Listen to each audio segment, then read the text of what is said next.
Bonjour tout le monde, j'espère que vous allez bien. On est aujourd'hui mercredi le 6 octobre 2021. Tout va vite. Il y a beaucoup de gens qui présentement se posent la question, est-ce que ce qui se passe présentement est annonciateur de ce qui va arriver après? Et la réponse c'est on ne le sait pas. Parce qu'à chaque instant, il n'y a pas que la classe politique qui prend des décisions, la population, nous prenons des décisions aussi. Alors il ne faut jamais perdre de vue que ce que les plans, probablement que c'est McKinsey qui fournit des plans à la CAQ, des plans secrets, payés 1,7 million et 4,9 millions sans appel d'offres, dans notre dos, essentiellement, pour avoir des renseignements secrets. Eh bien, ces renseignements-là que la CAQ utilise pour faire sa stratégie caquiste, ce n'est pas la stratégie des Québécois. Les Québécois, ça inclut 125 députés, mais ça inclut surtout 8,5 millions d'autres personnes qui ne siègent pas à l'Assemblée nationale, mais qui veulent avoir une vie dans laquelle ils peuvent exister, non seulement en conscience, mais dans le respect d'eux-mêmes. Si une personne dit « je ne veux pas quelque chose », ben il faut entendre ça. Il faut le comprendre et il faut agir en conséquence de ce que la personne demande. C'est la base des chartes des droits autant au Canada qu'au Québec. Mais si il y a une oreille très sourde contre laquelle tout se frappe et rebondit, ah ben là, il n'y en a pas de représentativité. L'Assemblée nationale est censée être démocratique, première des choses, puis est censée être représentative, mais présentement, elle ne représente pas le peuple. Elle représente des intérêts, mais ce ne sont pas les nôtres. Aujourd'hui, la raison pour laquelle je voulais venir en live, il y en a plusieurs en fait. Euh, je vais juste aborder ce point-là en commençant. Je veux juste que les gens reçoivent un message d'espoir. Je veux le dire en début de vidéo pour être sûr que le maximum de gens entendent, parce qu'il y a eu beaucoup de gens qui regardaient les situations actuelles et qui disaient c'est trop lourd, c'est de plus en plus sombre, on s'en sortira pas. Et ça, c'est pas vraiment comme ça que les choses se passent.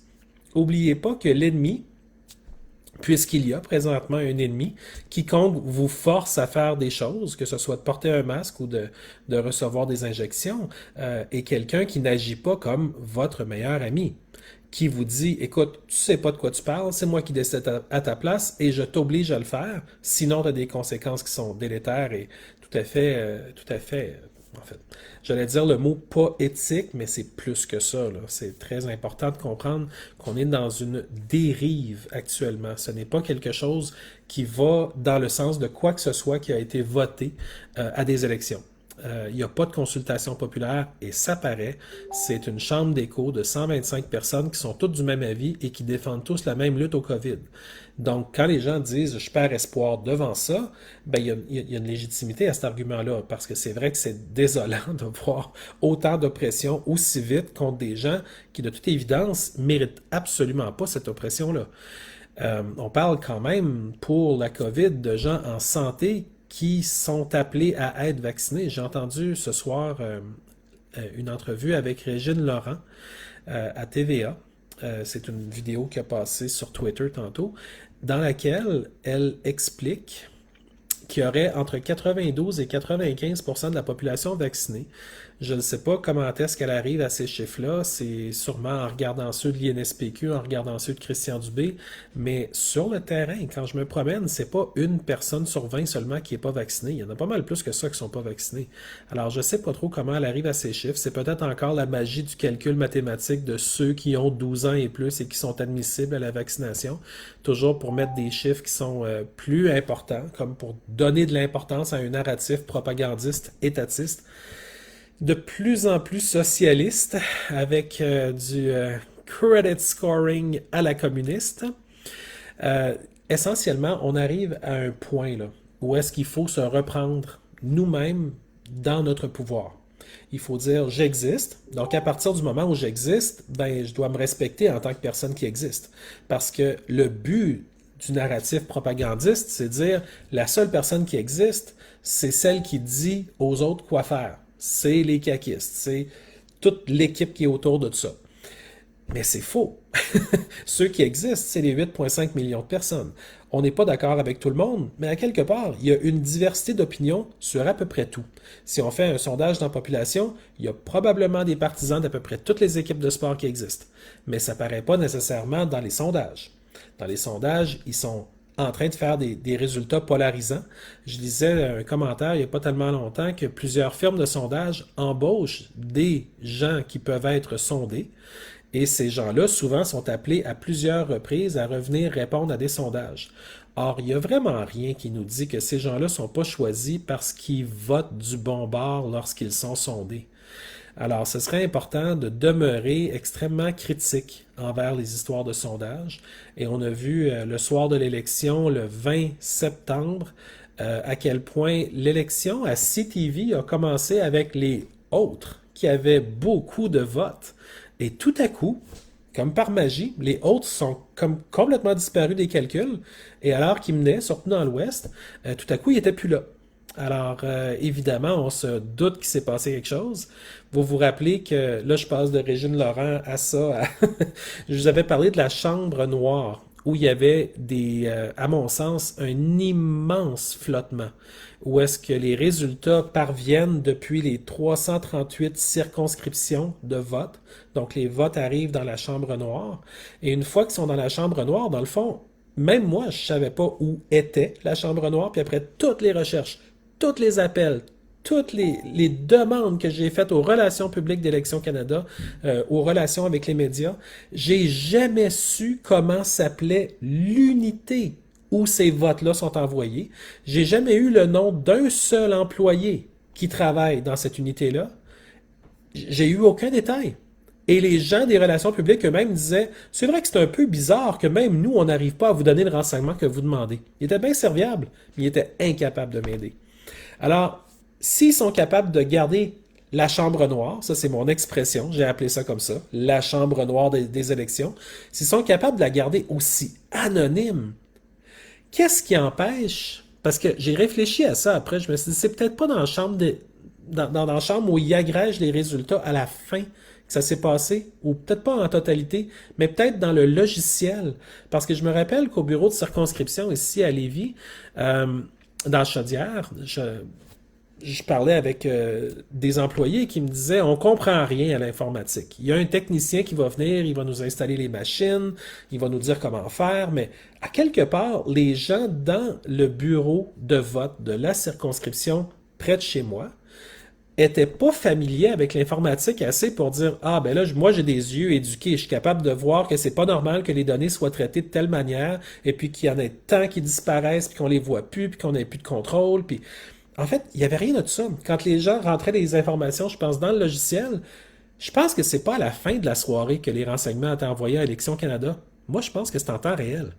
Si c'est le cas, ça veut dire que la fameuse chambre noire dont je parlais, j'ai l'impression qu'elle était capable d'orienter les résultats en temps réel.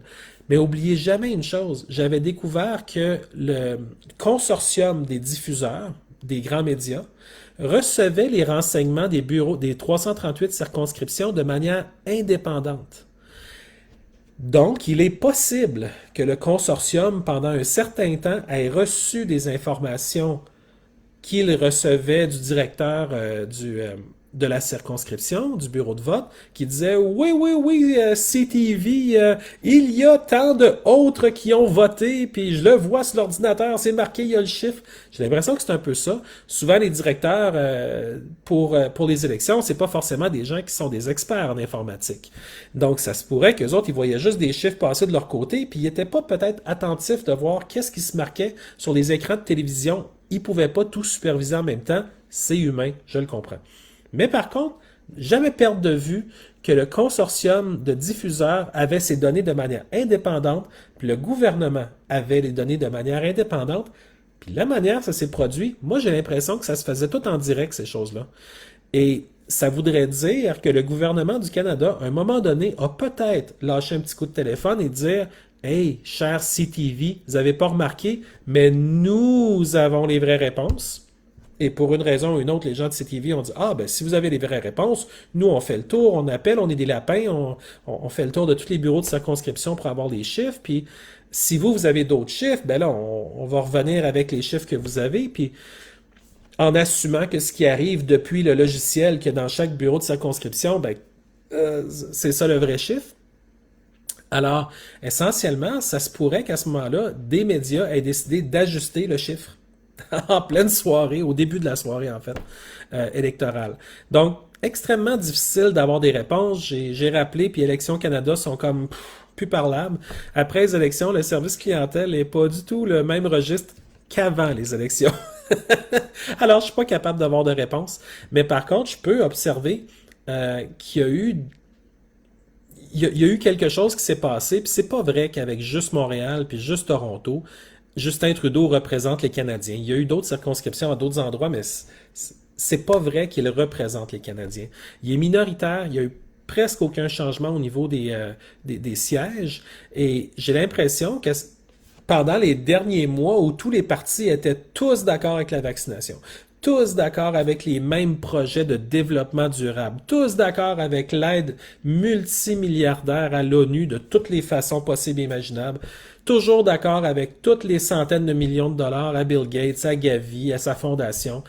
Jamais aucun problème. J'ai l'impression que ces gens-là ont simplement signalé leur vertu une fois de plus, comme quoi ils méritaient de garder leur poste parce qu'ils étaient des bons outils pour un pouvoir qui, de toute évidence, ne vient pas du Parlement à Ottawa, mais d'ailleurs, de l'étranger probablement. Donc, essentiellement, on se retrouve avec un premier ministre depuis le 20 septembre qui est le même qu'avant, avec les mêmes députés à quelques exceptions près, et une montée fulgurante du Parti populaire du Canada qui n'a pas été reflétée dans les résultats. Et il y a eu d'autres partis qui se sont présentés aussi avec l'intention, je crois, de représenter des opinions populaires. C'était pas parfait. Je pense qu'il y avait un parti qui était parfait de toute manière dans cette élection-là. Mais de toute évidence, Maxime Bernier, lui, avait misé gros. Il y en a beaucoup qui disent que c'est un mondialiste.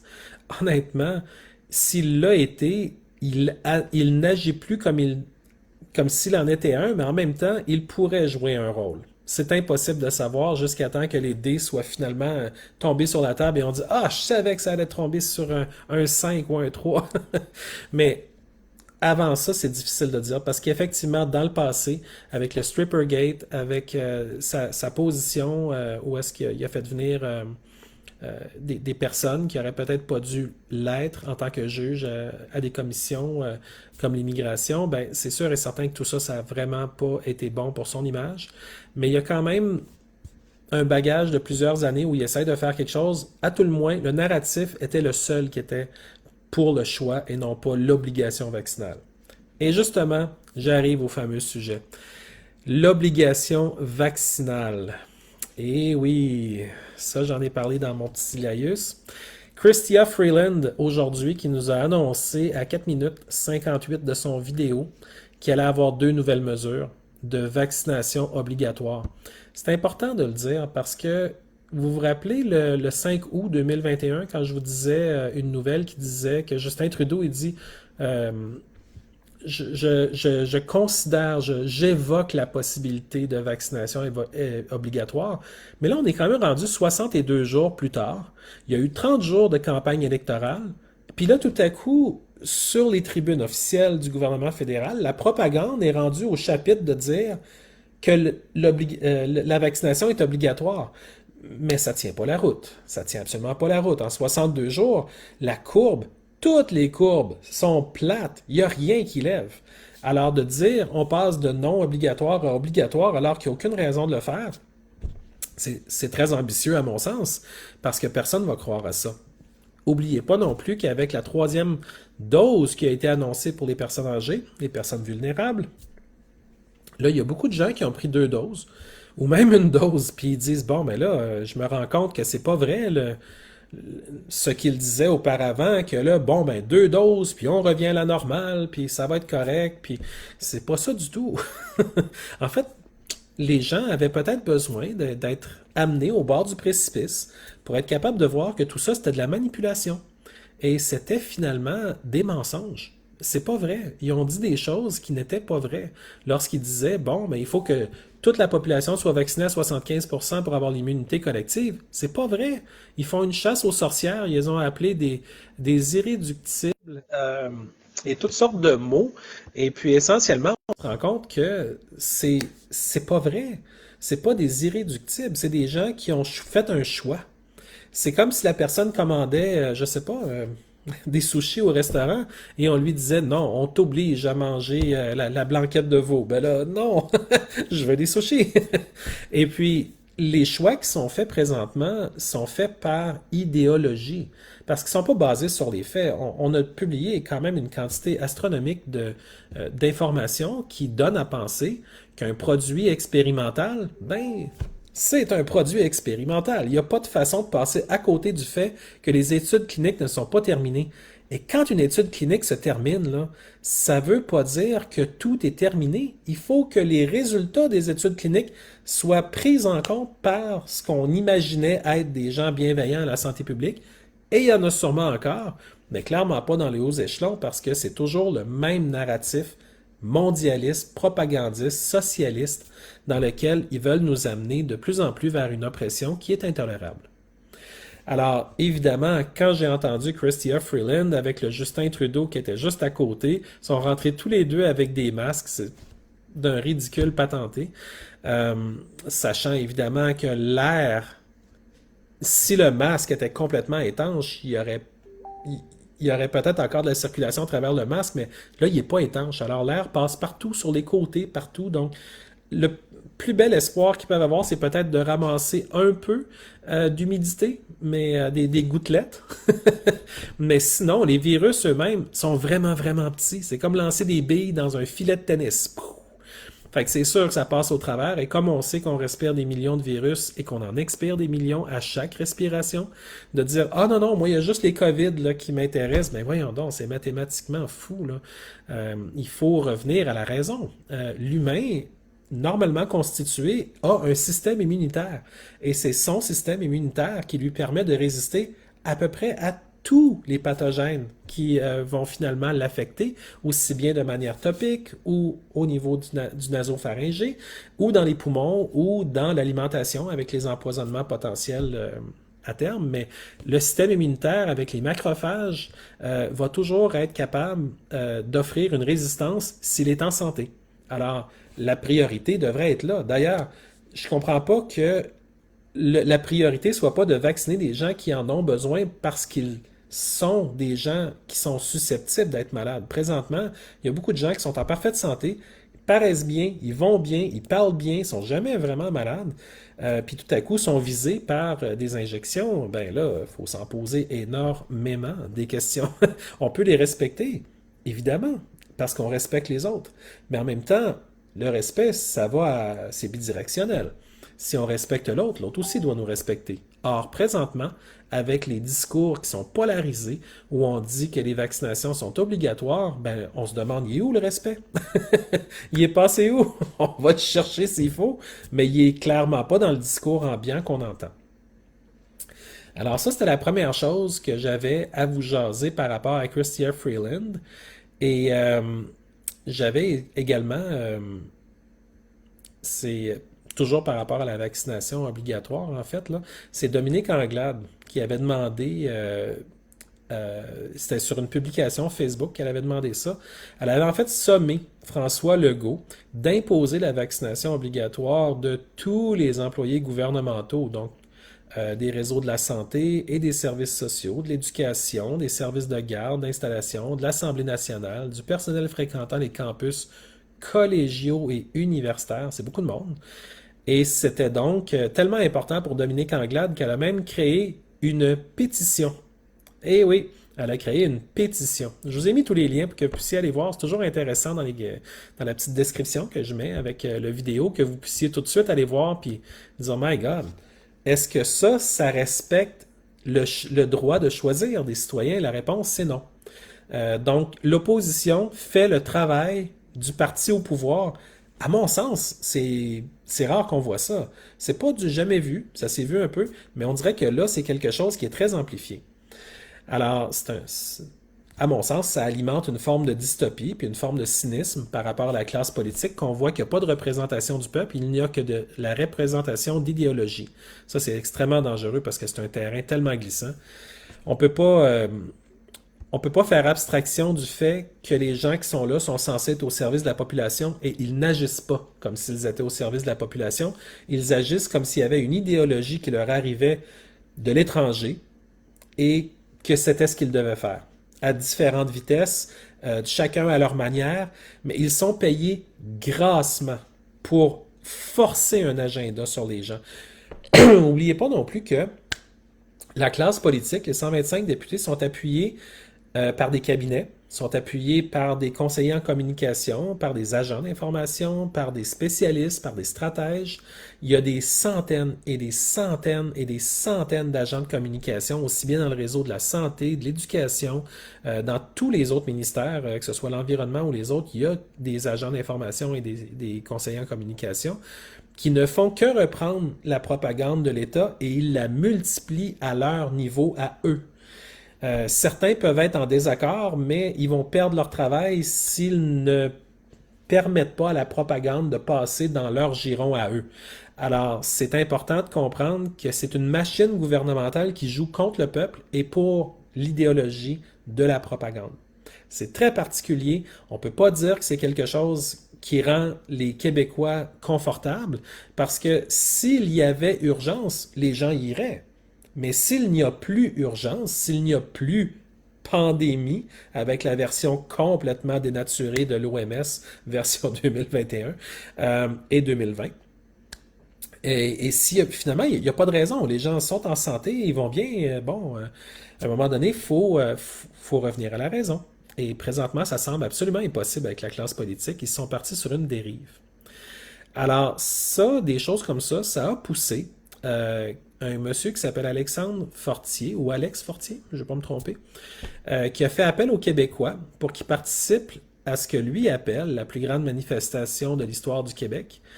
Et présentement, c'est un projet qu'il a. C'est un projet qu'il a de se présenter de manière légitime à l'endroit où il se présentera, parce que c'est pas encore déterminé, la date n'est pas déterminée, mais il réfléchit à la bonne façon de le faire, il réfléchit à la manière dont les gens pourraient, de manière pacifique, mais de manière quand même entendue, travailler, agir, afin de faire dissoudre ce qui ne fonctionne pas pour pouvoir faire avérer ce qui doit fonctionner.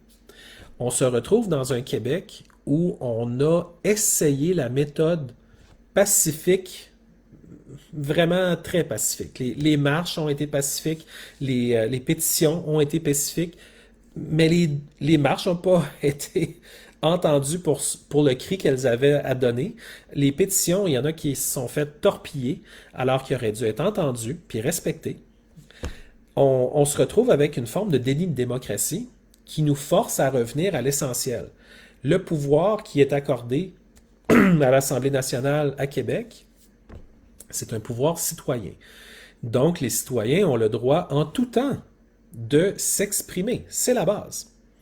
Donc, si on exprime le désir de dissoudre ce qui ne fonctionne pas pour remettre quelque chose qui fonctionne, j'ai peine à croire que si la population le veut, c'est impossible. J'ai plutôt tendance à croire, et c'est un peu mon message d'espoir, que tout est possible. Et c'est probablement quand il fait le plus noir qu'un peu de lumière va être la plus visible dans le noir. Donc, on ne peut pas s'attendre à ce que la CAQ dise bah, écoutez, on a fait un peu les comptes, là, puis on se rend compte que de suivre les projections mathématiques dans les rapports secrets de McKinsey, c'était pas une très bonne idée pour le peuple. Pas de notes pendant les rencontres du conseil de crise, pas de confirmation de l'identité des membres qui en font partie ou de ceux qui se sont rendus là en tant qu'invités ou participants, parce que c'est impossible de confirmer. Toutes ces choses-là, là, ça fait en sorte que les Québécois se retrouvent avec des points de presse où ils sont infantilisés, où les renseignements sont souvent manipulateurs. La manière sont instillés dans le discours propagandiste, ça donne l'impression que c'est pour le bien des gens, alors que les gens qui ont le moindrement à cœur leur propre santé savent très bien que c'est pas le voisin qui vient leur mettre une vitamine C dans la bouche. C'est eux-mêmes. C'est des choix qu'on fait. Donc, le fait de se prendre en main, le fait de prendre sa vie en main au plus d'égards qu'on peut, fait en sorte que tout le monde est capable d'avancer. S'il y en a qui aiment avancer avec une injection, soit. Paix à son âme et on lui souhaite la plus belle vie possible, bien entendu. Parce que vous aurez compris qu'on veut perdre personne. Personne, personne, personne. Mais ceux qui ne veulent pas l'injection devraient être tout aussi respectés dans leur emploi autant que dans leur vie. Et quand Régine Laurent, c'est pour ça que j'ai parlé d'elle tantôt, de Régine Laurent, elle est passée dans le Journal de Québec aujourd'hui avec un topo d'une entrevue qu'elle a donnée à TVA où est-ce qu'elle disait qu'il y avait quelqu'un qui était mort. Peut-être retrouver la nouvelle juste pour avoir les bons détails parce que je sais que vous avez les détails. Euh, oui, elle parlait de la date butoir qui est maintenue par Régine Laurent. C'est comme, Régine Laurent. OK. C'est elle qui décide pour les 8,5 millions de Québécois maintenant. C'est normal le fun, ça. Donc, là, elle dit, il y a des milliards de personnes qui ont reçu le vaccin à travers le monde. Oui, puis il y en a des dizaines de milliers qui seraient apparemment mortes si on se fie aux VAERS et à Eudravigilance. Alors, c'est plate qu'elle parle pas de ceux-là. Hein? C'est comme elle n'a pas beaucoup de compassion pour ceux qui, malheureusement, meurent juste après. Mais c'est toujours, on s'entend dans le discours de la propagande, c'est toujours des coïncidences. Alors, c'est sûrement pas la faute d'une injection. Alors, quand les syndicats disent aujourd'hui qu'il faut repousser, premièrement, jusqu'à quand, et puis deux, on va faire quoi ensuite, a-t-elle poursuivi? C'est un cirque, cette affaire-là. Et évidemment, c'est qui Régine Laurent? J'avais été voir sur la page Facebook, parce qu'étonnamment, Régine Laurent, elle a une page Facebook. Et sur sa page Facebook, c'est marqué très clairement, maintenant à LCN. Alors, elle est désormais, puis ça c'est son titre officiel sur sa page, elle est analyste à TVA Nouvelles et LCN, et elle écrit aussi, je collabore aussi à l'occasion au 98.5 FM. Donc, Régine Laurent s'assoit sur quelle crédibilité pour dire aux Québécois qui seraient, de son aveu même, vaccinés à 92 et 95, que le problème au Québec, le problème, c'est le, quoi, 5 à 7% de non-vaccinés, selon les chiffres qu'elle avance, ça ne tient pas la route. C'est du délire. Et si elle a même évoqué à un moment donné aussi dans un article qu'il y aurait 9000 membres de personnel de la santé qui seraient peut-être visés par le fait qu'ils n'étaient pas vaccinés, tout ça. Si je me rappelle bien, il y a 21 000 médecins au Québec, puis il y a 68 000 infirmières. Mettons qu'on met des auxiliaires, 30 000, tout ça. Ben, ça fait quand même beaucoup de monde qui vont rester, mais ceux qui vont partir, par le fait même qu'ils partent, vont mettre une pression additionnelle sur ceux qui vont rester. Et ça, Régine Laurent, qui a été infirmière, semble avoir très peu de compassion pour ceux qui, le 16 octobre, je pense que ça tombe, c'est quoi, c'est un samedi ou quelque chose comme ça, ils vont être pris pour faire le travail de ceux qui sont partis. Ça va mettre une pression énorme sur ceux qui restent et inévitablement, à un endroit ou à un autre, il pourrait y avoir des endroits où il va y avoir des ruptures de service ou de la difficulté à offrir un service consistant à des clients qui s'attendent à être servis de manière consistante avec un niveau de service où eux sont confortables ou le système de santé est confortable de l'offrir, ce service-là.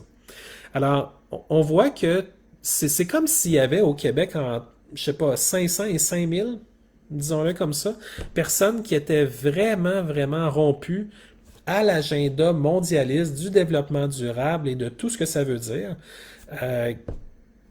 en termes de crise climatique apparemment dans laquelle on se trouverait en même temps qu'on est dans une pandémie de COVID, l'une étant un vase communicant propagandiste avec l'autre. Tout ça pour amener un contrôle qui vient de l'étranger, ici même, nous éloignant, nous, de toute forme de contrôle sur nos propres institutions. Puis, il y a des gens qui disent, faut qu'on mette tout le monde à la porte, faut qu'on change tout ça. Il y a d'autres façons peut-être de le voir. On peut dissoudre ce qui marche pas, puis garder ce qui fonctionne. Parce que la desserte des services publics, c'est une méthode.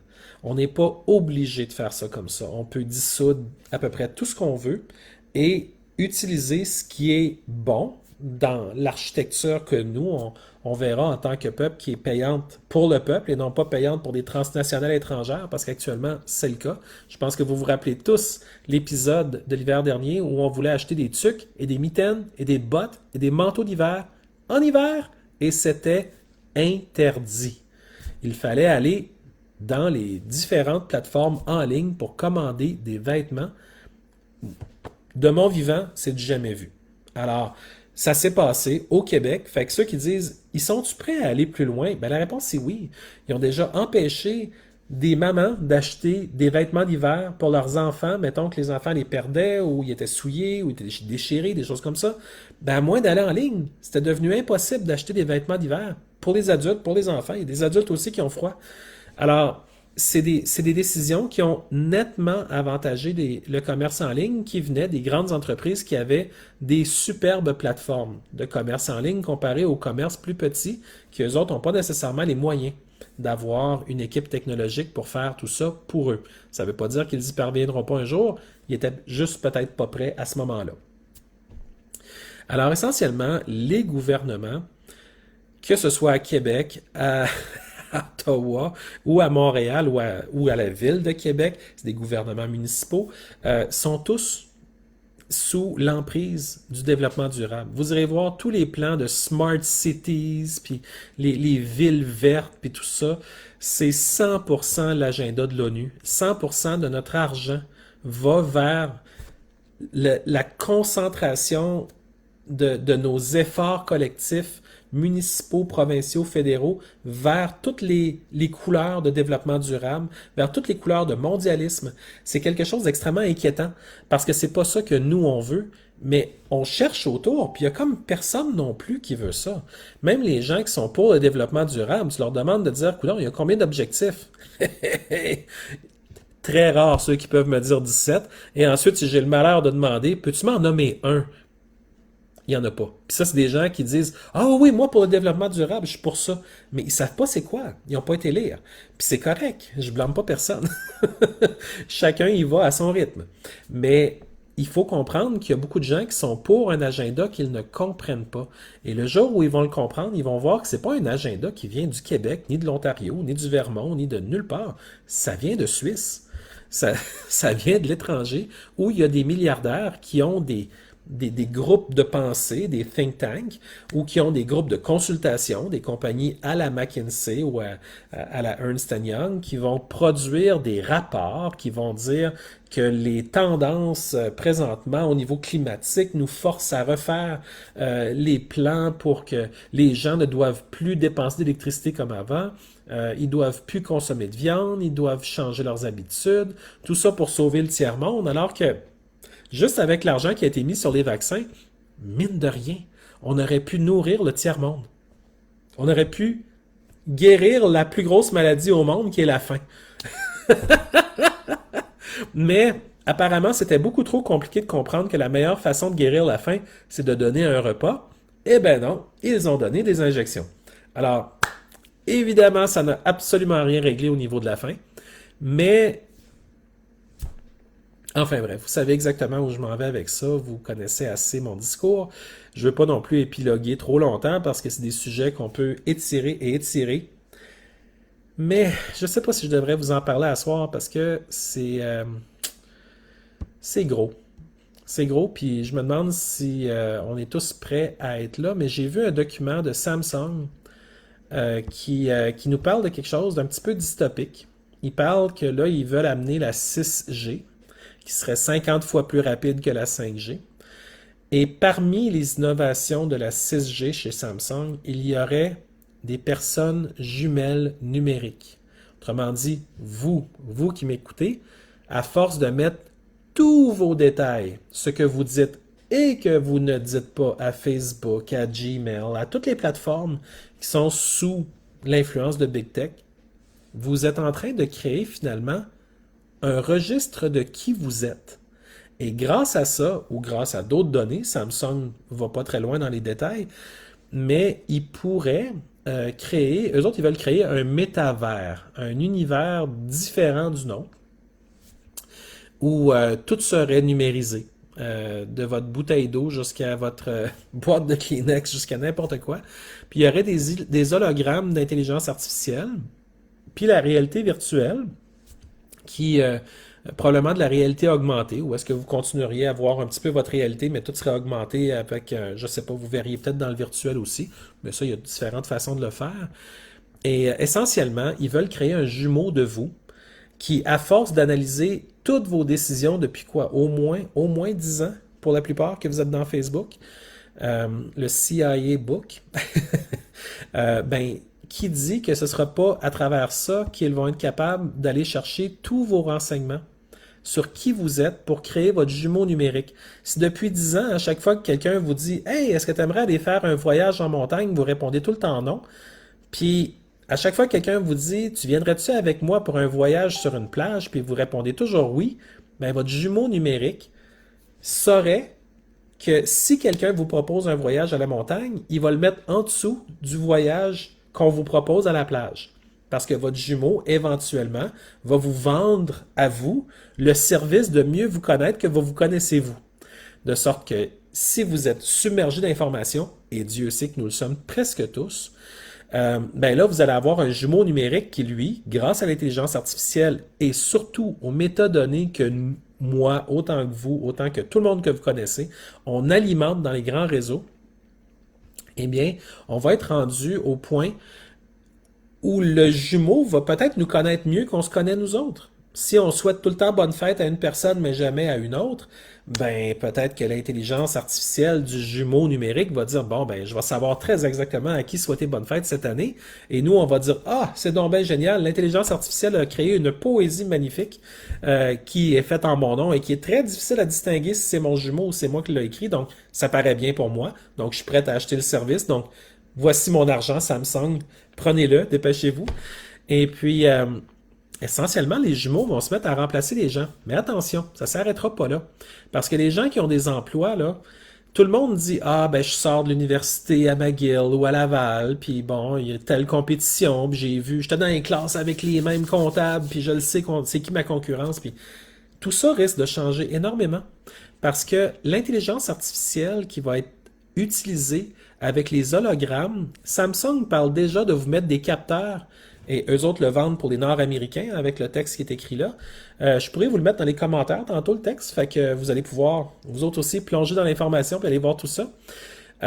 Essentiellement, ce qu'ils disent, c'est que quelqu'un peut travailler à l'autre bout du monde, juste avec ses senseurs au bout des doigts, les mains, je sais pas quelle est la nature du travail auquel Samsung faisait référence, mais on peut même imaginer que la personne à l'autre bout du monde prendrait le contrôle d'un robot à l'autre bout, qui lui pourrait marcher, faire la distance, aller peut-être, je sais pas, placer un étalage de la manière que Paris a autorisé, mais de le mettre à Singapour ou qu'importe, il n'y aura plus de limite. Mais n'oubliez pas que ça se joue à sens inverse, ça, là. Parce que on dit souvent que l'emploi, c'est quelque chose de personnel, tu fites bien avec l'équipe, ça fonctionne, puis tout ça.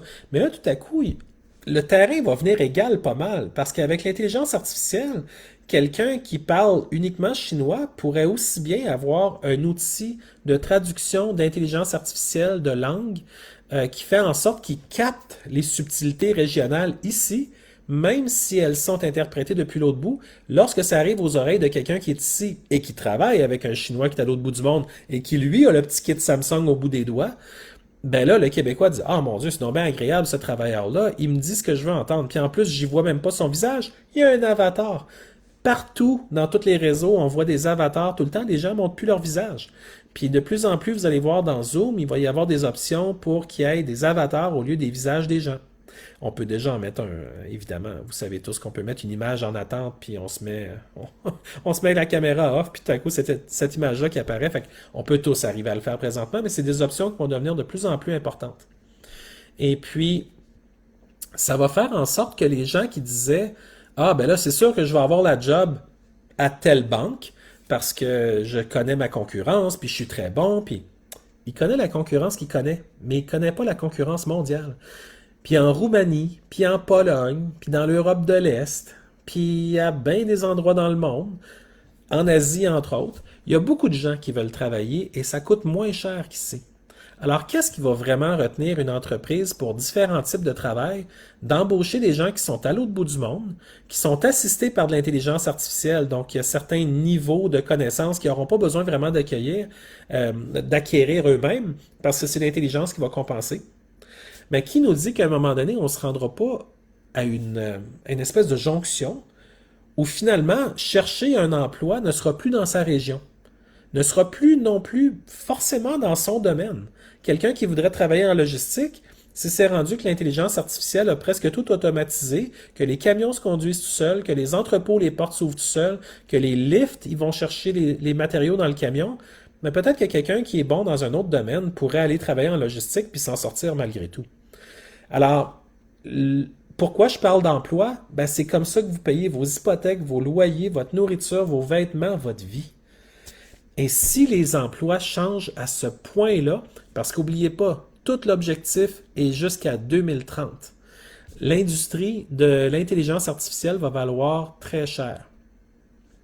Alors, c'est sûr qu'il va se passer des choses. Puis si en 2021, on voit des avancées aussi énormes qu'avec la vidéo que je vous avais faite sur la technologie GPT-3, juste pour la reconnaissance vocale, c'est sûr qu'en 2030, il va y avoir des avancées tellement spectaculaires qu'on peut difficilement les prévoir aujourd'hui, mais ça risque d'avoir un impact majeur. Donc, quand François Legault parle de l'industrie 4.0, en réalité, ce qu'il dit pas, c'est que les gens, c'est peut-être pas juste les métacommandes qui vont être apprises. Si par exemple, une personne, au départ de l'installation d'un robot spécialisé dans une usine qui doit manipuler une pièce de telle manière, il va peut-être y avoir un employé. Pas forcément un employé dans l'usine, mais peut-être ailleurs même. Avec des caméras, il pourrait voir son travail. Peut-être qu'il va alimenter le robot en métadonnées pour dire le robot, avec son intelligence artificielle, va analyser chaque geste que la personne fait. Clic, clic, clic, OK, il met son doigt comme ça. Puis essentiellement, un jour, il se pourrait que l'intelligence artificielle contrôle complètement le robot. Donc, l'industrie 4.0 a été comme quelque chose d'attrayant au départ avec la personne qui dit ah ben je me replace puis je vais aller travailler dans l'intelligence artificielle ou plutôt dans un travail qui utilise une forme d'intelligence artificielle, mais qui dit que l'intelligence artificielle ne surveille pas, qui dit que dans un souci de garder un historique très précis de tout ce qu'elle a fait, il n'y a pas quelqu'un un jour qui valorise l'historique, puis que ce soit pas carrément une intelligence artificielle elle-même qui explore ces données-là et qui arrive avec des modèles où finalement sont capables d'activer à peu près n'importe quelle machine pour faire à peu près n'importe quelle manipulation. Donc, vous voyez qu'on est dans un monde qui change très vite et le fait que les emplois vont peut-être devenir différents. Moi, je pense qu'il va y avoir encore des emplois parce que l'esprit humain, l'esprit créatif, fait en sorte qu'on veut rechercher cet aspect-là, l'aspect créatif, l'aspect fabuleux de l'humain. Les interactions, ça s'arrêtera pas, je pense pas. Ils veulent nous isoler, nous garder derrière des écrans à chaque occasion qu'ils peuvent. Ils ont habitué les enfants à faire de l'école à la maison. Euh, donc, essentiellement, ils les prennent jeunes, ils les conditionnent, puis souvent, c'est le principe de tu conditionnes, t'arrêtes un peu. Tu reconditionnes, t'arrêtes un peu. Tu reconditionnes, puis éventuellement, tu le laisses. Puis les gens se rendent pas compte qu'ils se sont fait rentrer dans un système. Ils font juste dire, ah ben, c'est rendu comme ça. Mais c'est pas le cas. L'humain vibre lorsqu'il est proche d'un autre humain. On peut vibrer aussi par caméra. Peut-être que certains vibrent en écoutant mon vidéo. Yes! Super fan!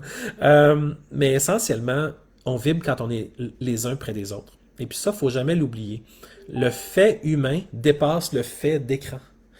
Et j'aimerais beaucoup comprendre un jour pourquoi on est si facile à emmener dans des plans qui font pas de sens. Puis je parle pas forcément de nous, mais en général. Il y a beaucoup de gens qui ont dit oui, qui ont consenti à des choses, mais ils savent pas forcément exactement à quoi ils ont consenti non plus. C'est très rare les gens qui vont lire ce qui est marqué sur la feuille ou qui vont poser des questions avant de signer. Puis le fait de consentir à quelque chose, c'est puissant. Et j'aime à penser que les gens qui ont consenti l'ont fait en connaissance de cause, mais il y a tellement de nouveaux renseignements qui sortent encore à toutes les semaines sur non seulement les vaccins, mais les masques, les écouvillons encore, et les liquides. Il y a beaucoup d'informations qui n'est pas statuées, beaucoup de questions qui sont posées à Pfizer, il n'y a jamais de réponses qui reviennent. Moi, j'ai regardé, pas toutes les 8 heures, mais j'ai regardé des parties significatives de l'entrevue que Pfizer a accordée à la FDA afin d'avoir son autorisation pour les enfants plus jeunes. Je pense que c'est les 5 à 11 ans. Puis la FDA est tellement douce, tu as l'impression d'un couple de chums qui se parlent. Alors qu'il devrait y avoir des remises en question d'à peu près à chaque fois que le représentant de Pfizer ouvrait la bouche, puis qu'il commençait à dire oh no danger pour telle affaire, puis moi j'avais le goût de l'arrêter et de dire ben non, mais attention, là, tu te bases sur quoi, puis ça vient d'où ces histoires-là d'allégations qu'il n'y a pas de danger, puis pas de danger pour qui? Pour des enfants, pour un enfant qui a des problèmes de santé particuliers. Il n'y avait aucune précision, c'était extrêmement flou et c'était ultra frustrant pour moi d'écouter ça et de voir que finalement, il n'y avait pas de légitimité parce que c'était Pfizer qui était venu présenter sa position et la FDA qui a simplement dit à la toute fin, oh oui, on approuve. J'ai j'ai pas de respect pour une organisation comme la FDA qui ne remet pas en question ce que Pfizer n'a même pas terminé au niveau des études cliniques pour la population générale et qui là veut aller vers des études cliniques et des injections éventuellement pour les enfants de 5 à 11 ans ou 12 ans à 18. Il y a là des énormes, énormes flottements. Et on ne peut pas se permettre que ça continue. Mais malgré tout, il faut garder espoir. Et je vais revenir sur ce canal-là parce que là, vous allez être appelé à être dans l'action.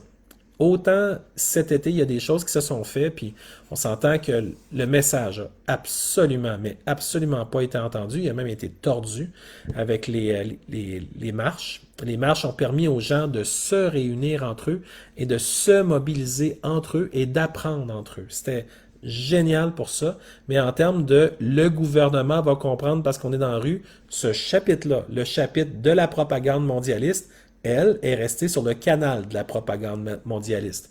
Il n'y avait aucune intention de changer à aucun moment, ni d'écouter les gens, ni de prendre en considération les opinions divergentes. Ils ont simplement fait la technique du bulldozer. Ils ont avancé en n'écoutant rien et en disant nous avons raison et vous avez tort. Ça a été extrêmement pénible de voir l'été passer avec des cas qui étaient quasi inexistants ou encore des cas faits avec un test de PCR que Carrie Mullis, l'inventeur du PCR, a dit vous devriez jamais monter en haut de 10 cycles. En haut de ça, ça devient une forme de fiction. Fait que les cycles à 38, 40, 45 qu'il y a eu dans les Optilabs puis dans les laboratoires du Québec, ils veulent rien dire. Puis il n'y a rien qui nous dit que c'est pas ça qu'ils font. Encore, même si Carrie Mullis l'a dit, même si le chat est sorti du sac, on ne sait pas ce qui se passe avec les tests. On n'en a finalement aucune idée parce qu'ils peuvent voir une charge virale, mais est-ce que c'est vraiment un COVID? Un COVID-19, un SRAS-CoV-2, le coronavirus de Wuhan, il a une signature particulière. Et jusqu'à présent, il y a beaucoup de gens qui disent finalement, on n'a jamais vu vraiment sa signature. Parce que ce qu'on a vu, c'est la protéine spike. Celle-là, on l'a vu. Mais la protéine spike, c'est la chose qui est la plus dangereuse dans le COVID. Et c'est ça qu'ils ont amené dans le corps des gens. Oui, ça provoque une réaction immunitaire. Oui, ça demande à ce que les macrophages s'occupent des milliards et des milliards de protéines spike qui sont produites par les cellules en santé. Mais ça fait quoi sur le système immunitaire? Ça fait quoi sur le système cardiovasculaire?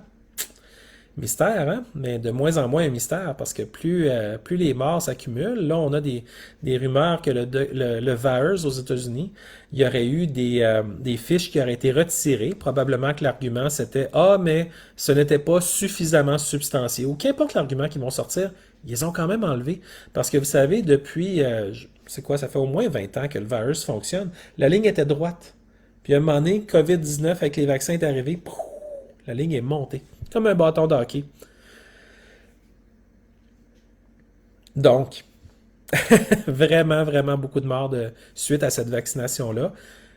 La propagande dit qu'il n'y a que coïncidence, mais ça ne tient pas vraiment la route lorsqu'on se met à regarder l'évidence et que c'est tellement rapproché, tellement souvent avec du monde en parfaite santé qu'il faut s'interroger sur la seule chose qui est arrivée dans leur vie, qui était la vaccination. Donc, il faut garder espoir. Il y a des renseignements qui sortent encore souvent. Je sais que vous écoutez, vous autres aussi, Carrie Madej, que vous écoutez Dr. Jane Ruby, que vous écoutez Stu Peters, et que vous allez chercher l'information. Au Canada, on a vraiment des gens qui ont fait des belles sorties aussi. Je vous en parle souvent dans les vidéos. Comme le Dr. Bridle, qui a fait une super sortie. Puis à l'université, je pense qu'il est à l'université de Guelph, ou je ne vais pas me tromper. Il y a eu des problèmes avec ça parce qu'il est sorti pour dire qu'il y avait un problème puis qu'il fallait arrêter. Euh, Monsieur Van Den Bosch aussi, qui lui aussi, ben, il a son propre protocole qu'il veut amener lui aussi éventuellement, probablement un protocole de vaccination, mais il a quand même dit qu'il fallait arrêter celui qu'on a là. Et il l'a dit il y a quelques jours encore. Il l'a répété dans un article de blog. J'ai trouvé que c'était particulièrement clair cette fois-là. Il a laissé tomber les gants de boxe, puis là, je pense qu'il martèle son message mieux qu'il l'a jamais martelé. Évidemment, dans tout ça, on demeure des gens qui essayons d'utiliser notre meilleur jugement. On demeure quand même avec une certaine distance pour être capable de vraiment être sûr de ce à quoi on est capable d'adhérer dans les narratifs. Parfois, il y a des choses qu'on est moins sûr, puis il y a des choses qui sont plus sûres. On a vu des vidéos qui nous montraient qu'à l'intérieur des mixtures vaccinales, il y avait des parasites qui ressemblent à des petites pieuvres. Et puis, au début, ben évidemment, j'étais très inquiet de tout ça quand j'ai vu ça. Et puis, je me suis dit, bon, ben, il va-tu en avoir vraiment après? Puis, j'ai commencé à voir des publications de gens qui disaient, oui, mais il y a des gens qui se sont fait faire des analyses de sang euh, et qui avaient été vaccinés et qui avaient la même bestiole, mais en eux. Alors, c'est clair que ça passe dans les gens. Maintenant, ça, présentement, c'est des choses qui tiennent un peu de la nouveauté. Il va falloir attendre pour avoir les références exactes. J'ai vu qu'il y avait une médecin, une docteure en Afrique du Sud, qui a un nom super compliqué, je ne m'en rappelle pas par cœur, mais qui, elle, justement, nous parlait à l'analyse de sang. Donc, c'est très, très encourageant. S'ils peuvent analyser le sang, ils vont voir peut-être des globules rouges qui sont agglutinés, qui ne sont pas en bonne santé. Et on va pouvoir peut-être aider des gens qui ont été vaccinés avant qu'il arrive des accidents. On va évidemment tout faire pour aider ces gens-là. On veut perdre personne. Même si on n'est pas d'accord avec d'autres personnes, on veut pas les perdre. Il n'est pas question de les perdre. Alors, il faut qu'on soit des gens qui sommes des ressources. Il faut qu'on soit la pleine version de nous-mêmes. Il faut qu'on soit sérieux dans la manière dont on conduit nos recherches. De plus en plus, je vois des gens qui prennent des notes, qui notent les références, qui écrivent avec des paragraphes un peu plus courts, mais mieux contextualisés. En fait, de moins en moins, je vois des gens juste publier un lien dans les commentaires. Ça, c'est tellement frustrant. Parce que tu dis, OK, mais il dit quoi le lien? Puis même si ça donne que tu dis, OK, je clique, je vais voir, puis... Mais dans le fond, tu sais même pas pourquoi la personne a mis le lien. C'est-tu parce qu'il est d'accord? C'est-tu parce qu'il est pour? Généralement, c'est parce qu'ils sont d'accord, mais c'était quoi que les gens voulaient qu'on voit dans le vidéo de 20 minutes? C'était-tu le début? C'était-tu un argument rendu à 11 minutes? C'était quoi? Fait que c'est important de contextualiser. Parce que si on contextualise pas, qu'est-ce que ça fait? Ça fait des avalanches dans les commentaires de liens qui sont pas contextualisés. Les gens font ça des fois aussi avec des petites images avec un message dedans, puis ils disent pas qu'est-ce que eux pensent du message. C'est genre, ce message-là résonne pour moi, ou si seulement, je sais pas, François Legault avait lu ce message-là, il verrait qu'il y a des personnes qui pensent différemment, ou des choses comme ça. Mais il n'y a rien, il n'y a aucune contextualisation, comme les liens que je disais il y a une seconde. Si les gens posent juste une affaire, puis ils se fient à 100% sur l'autre personne pour aller voir, puis rechercher, puis inférer, ben on perd du temps tout le monde. Pourquoi pas bien faire le travail dès le départ, puis mettre un hyperlien avec les informations, puis à ce moment-là, on se retrouve dans dans un écosystème informationnel qui est beaucoup plus facile à naviguer. Puis quand les gens expriment bien leurs idées, mais ils n'ont pas besoin de faire 7 messages en dessous pour finir par dire ce qu'ils auraient pu dire au départ. Et je vous le dis parce que je trouve qu'on a un beau niveau d'échange entre nous autres, puis ça nous permet d'aller plus vite. Euh, pour comprendre les choses, mais c'est sûr que si on se fait finalement remplir les fils de commentaires avec des commentaires, premièrement, qui n'ont rien à voir avec la publication, ou qui sont pas contextualisés, ou qui envoient ailleurs sans trop qu'on sache pourquoi, qu'il y a un besoin de nous envoyer ailleurs, ben là, tout à coup, ça devient beaucoup moins intéressant, les échanges. Parce que souvent, un sujet, ben moi, je les publie parce que j'ai été voir des choses, mais comprenez bien que j'ai vu seulement une fraction de tout ce qu'il fallait que je vois. Il y a beaucoup d'autres choses qu'il faut voir. Et ça vous appartient. C'est pour ça que je mets toutes les références parce que je sais que vous allez plonger là-dedans comme si vous plongez dans une piscine lors d'une chaude journée d'été. Vous allez trouver des choses, vous allez avoir des ressentis et vous allez pouvoir publier des choses qui font du sens, mais toujours en cohérence avec les recherches. Comme ça, la personne qui arrive un peu plus tard dit, bon, on a ce que Claude a dit, on a ce que les gens ont dit. C'est notre intelligence collective qui fait qu'on est capable d'avancer des sujets, à mon sens, beaucoup plus vite et beaucoup mieux. Donc, faisons usage. Euh, en fait, j'aimerais ça vous inviter à aller dans les autres plateformes aussi, mais faisons usage de Facebook, qui est revenu après 6 heures, après avoir perdu des dizaines de millions de dollars en publicité. Pas grave. Ils vont tous les récupérer dans les heures qui viennent. Euh, Essentiellement, on se retrouve avec une situation où est-ce qu'on est obligé d'admettre que Facebook, ça peut partir n'importe quand. Et c'est peut-être pas le seul réseau qui peut partir n'importe quand. Et il y a peut-être le réseau Internet qui peut également partir n'importe quand, après tout. Ils ont fait tellement de choses jusqu'à présent, probablement que en tout cas, c'est juste une théorie, c'est la mienne, je vous la partage. Peut-être que les 6 heures où Facebook n'était pas en ligne, ils ont simplement analysé où les gens allaient pour communiquer.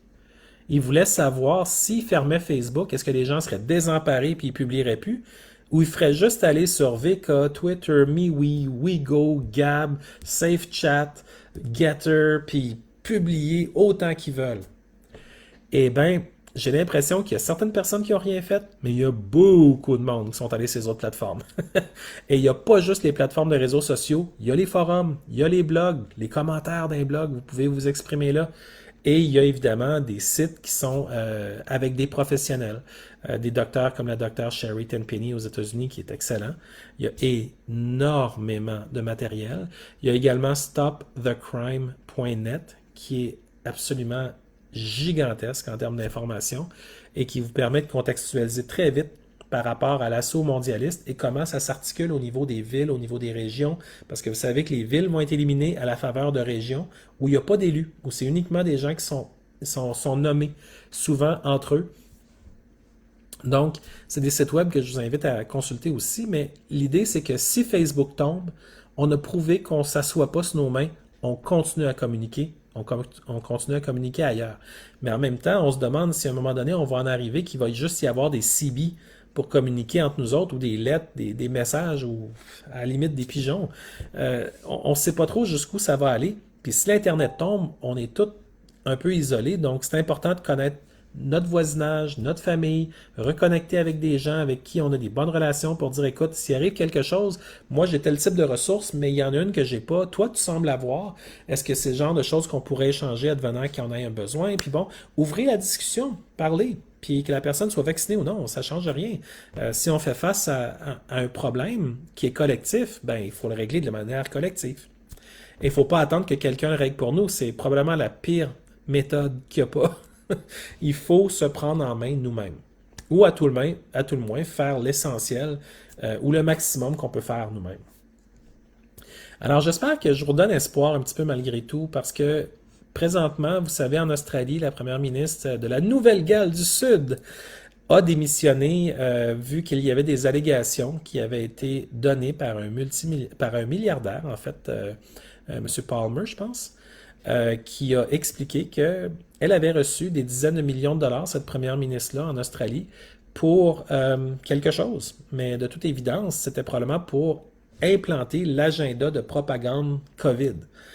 Et comme elle a démissionné, elle va être mise sous enquête. On ne sait pas jusqu'où ça va aller, mais ça a l'air très sérieux là-bas.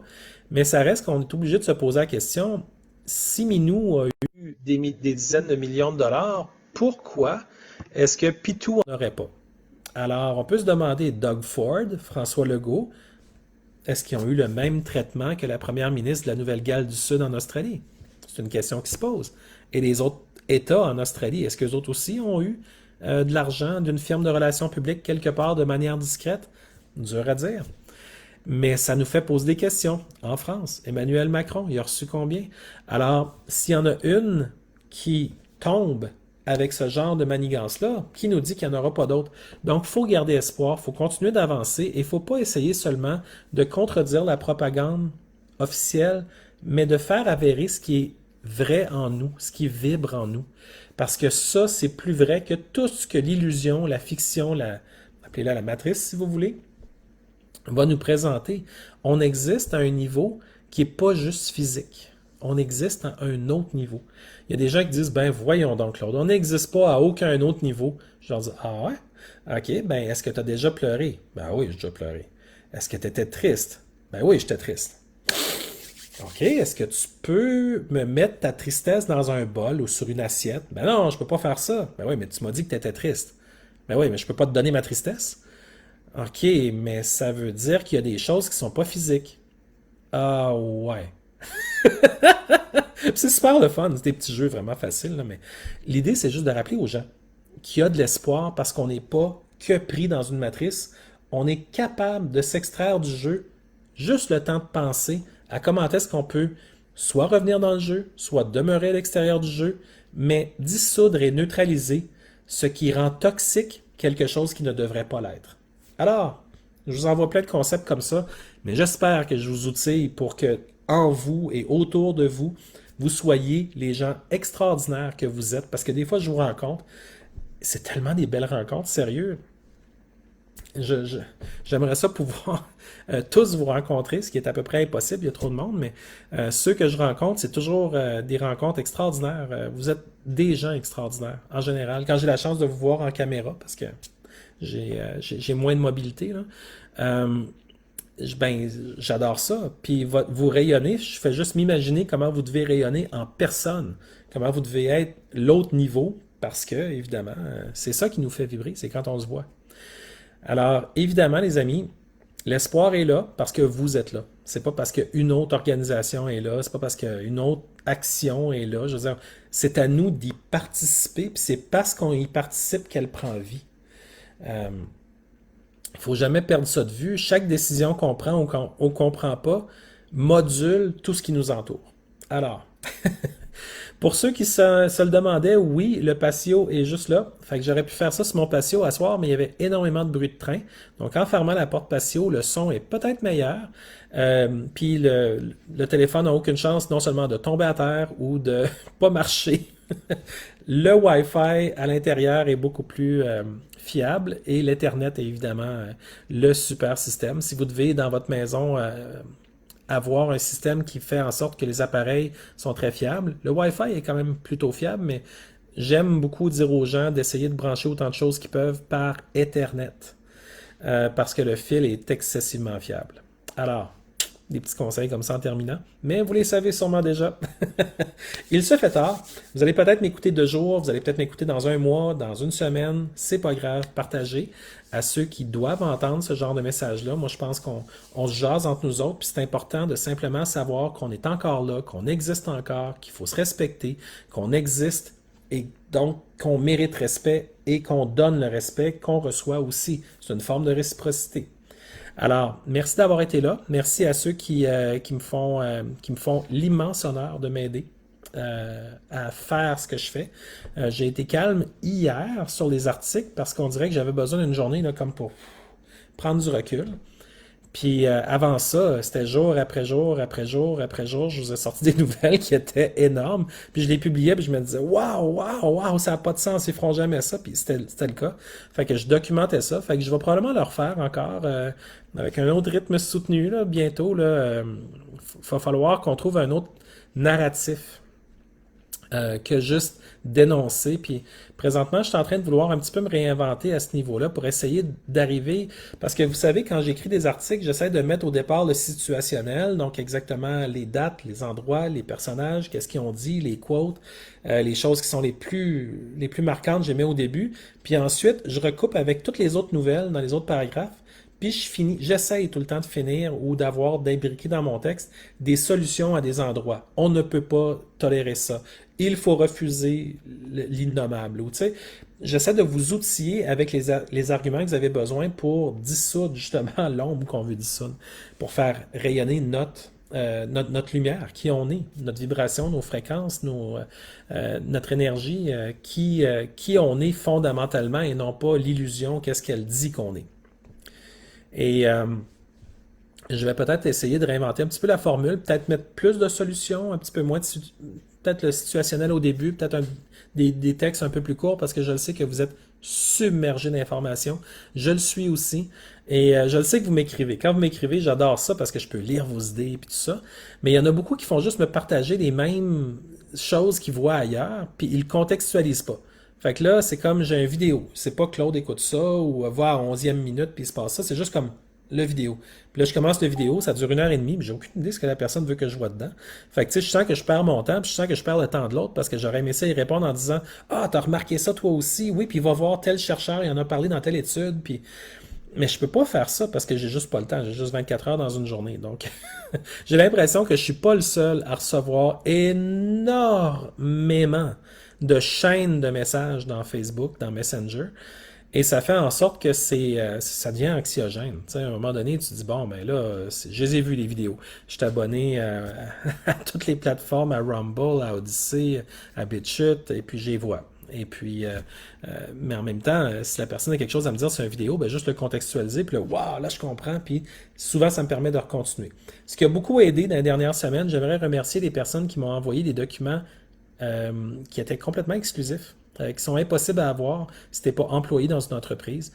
Je ne les ai pas tous publiés parce qu'évidemment, il y a des employés des fois qui auraient été faciles à retracer, mais ça m'a permis d'être plus fort sur le crayon un petit peu dans certaines de mes publications en disant il va y arriver telle chose parce que j'avais lu que c'était carrément ce qui marquait dans les lettres internes. Alors, ça m'a permis d'être beaucoup plus efficace. Et présentement, on parle des infirmières, mais attendez, là, au mois de novembre, je suis certain qu'il va y avoir un push contre les enseignants et tout le personnel des écoles. Euh, Ça n'arrêtera pas. Là, on a appris que même pour les voyages, il va y avoir un interdit de sortir du pays. Si les gens ne sont pas vaccinés, ils ne pourront pas prendre l'avion. Donc, c'est des choses qui sont encore à confirmer parce qu'il y a encore un petit peu de flou, là, mais ça se dessine très mal pour les gens qui veulent voyager sans vaccin présentement. Mais il ne faut pas perdre espoir parce que si on réussit à dissoudre quelque chose qui est là, qui n'a pas sa place là, parce que ça ne respecte pas toutes les chartes des droits. Ça respecte pas Nuremberg, ça respecte absolument rien. Alors, il n'y a pas de raison de maintenir quelque chose qui est aussi toxique. Euh, c'est la nature des choses de changer, mais il faudrait qu'il change dans notre sens à nous et non pas dans le sens des mondialistes, encore une fois. Donc, c'est la seule et unique fois que je peux vous dire ça. C'est merci d'être là, merci d'avoir toffé mon live et d'avoir été avec moi. Mais surtout, ce que je veux vous dire, c'est bonne soirée ou bonne journée, mais prenez soin de vous. Vous êtes précieux, vous êtes forts, puis vous êtes tellement aimés, là, mais tellement, là.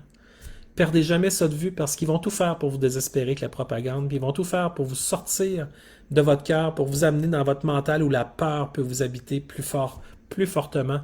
Mais ramenez toujours votre cœur. Tout est là. Toute la puissance est là. Votre tête, elle va être en harmonie avec votre cœur le jour où vous allez plus écouter votre cœur. Puis vos ressentis, puis vos intuitions. Alors, je fais confiance aux gens qui m'écoutent pour continuer à le dire aux autres, ce message-là, parce qu'il est excessivement important. Donc là, c'est vrai. Bonsoir. Merci d'avoir été là et on se reparle dans un autre live.